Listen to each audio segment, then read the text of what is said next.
This time, it's the Snow Biome Update Part 2. Let's start with the trailer.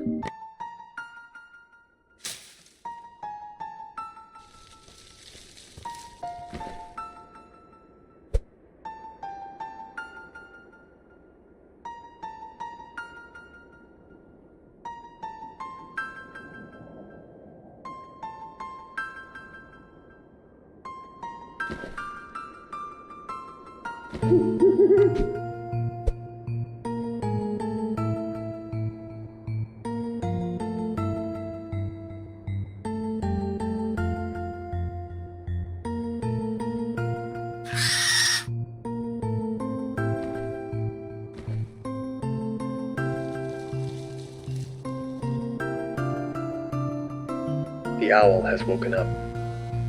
First, let's check which classes have been added. The base defender has been added. As the name suggests, it's a class related to defense. Next is the berserker. It has a one-time auto-revive ability. And at level 3, the lower the health, the stronger the attack power becomes. Now let's take a look in-game at the changes made in this Part 2 update. Even with the game updated, there aren't any major changes. Let's start by leveling up. And now let's go rescue the child. Huh? Here's the birdwatcher. It seems that bringing feathers will earn you a reward. This can be considered a new quest added in this update. I'll just take care of it quickly with the kunai.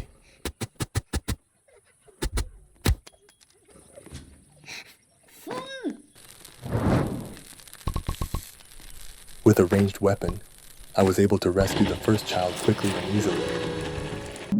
To meet the new creature, it seemed necessary to head to the snow biome quickly. While hunting rabbits early in the game, I was lucky enough to get around 3 bunny feet. I collected 1 to trade with the pelt trader, and 2 to craft earmuffs. My ears are warm now. I should be able to roam around the snowfield a bit. However, my campfire level is too low, so I can't explore deeper into the snow biome. Also, it's a good idea to craft at least 1 warm item while playing the game. I'll explain this again later when the situation comes up. There's a cabin here. Holy! There are plenty of chairs, and there's also a ruby chest. Cool! While rescuing children, I also kept upgrading the campfire so I could venture farther out.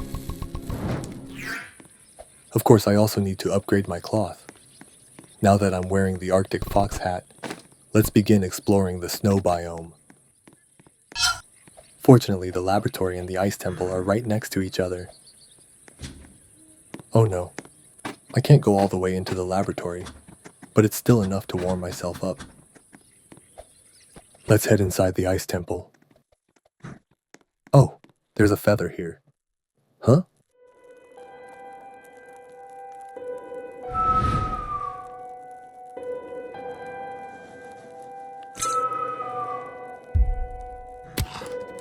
The owl has woken up. It seems a new threat has been added. It seems the owl is nearby. Does that owl come flying from the sky? And as you can see, feathers can be found in the ice temple. Let's take this to the birdwatcher. First, I'll take the feather here.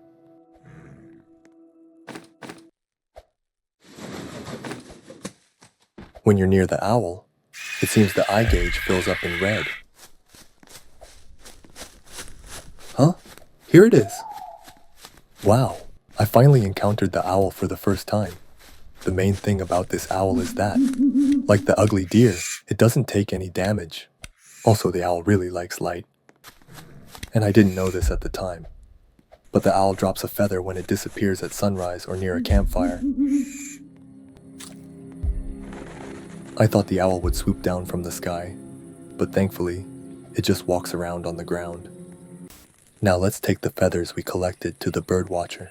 When you give her the feathers, the research gauge increases, and she exchanges them for a fuel canister.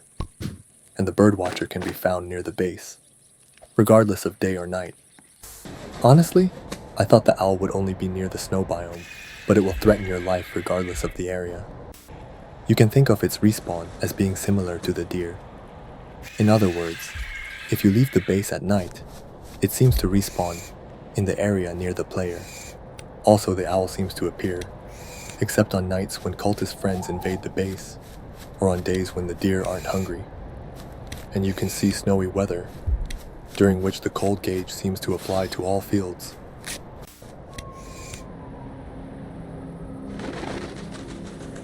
As you just saw, it leaves behind feathers like this.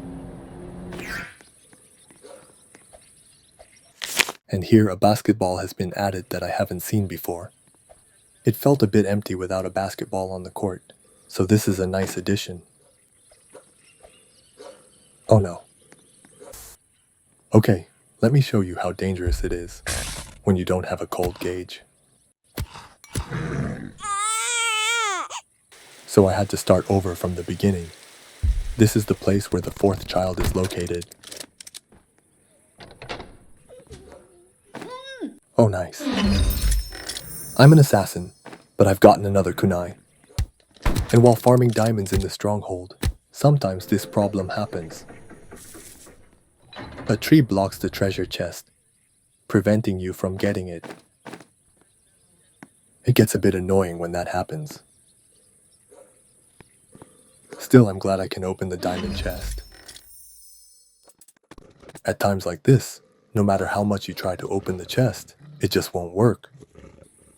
In this case, clear the area with a strong axe. And to quickly collect a lot of feathers from the owl, you can use a method like this. You can probably get about 2 to 3 feathers at night. First, find the owl. And second step is to quickly lure the owl to the base.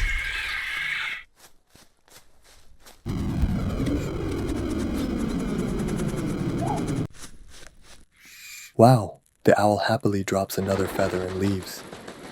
At this point, step out of the base right away.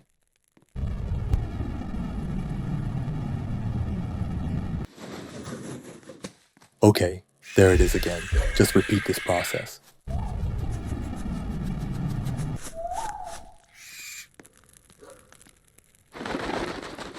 Fortunately, it drops another feather. Using this method, you should be able to clear the quest quickly.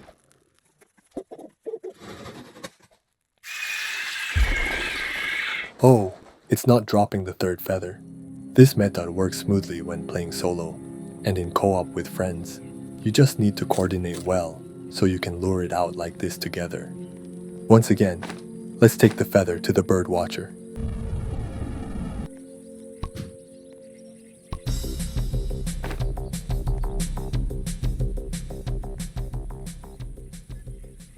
When you collect all the feathers, the birdwatcher dances to a cheerful melody. As a reward, she gives you a gem of the forest fragment. Okay, let's build a portal to the stronghold. Huh? Normally I can move structures with a hammer, but in this run, the anvil didn't appear. This is really cool. And sometimes, you need to watch out for this.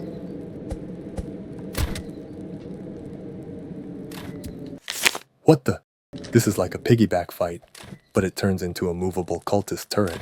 I'd like to try a piggyback fight too, but since I still have a lot I'm curious about, I'll move on quickly. Next question. Will the owl still drop feathers after the quest is completed? It leaves without giving anything. For a while I spent my time hunting mammoths and clearing the stronghold. Here, mammoths can be taken down this easily. Honestly, I wanted to die like this from the start.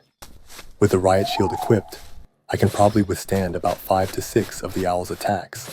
For reference, since this is an assassin, its health is 15% lower compared to other classes.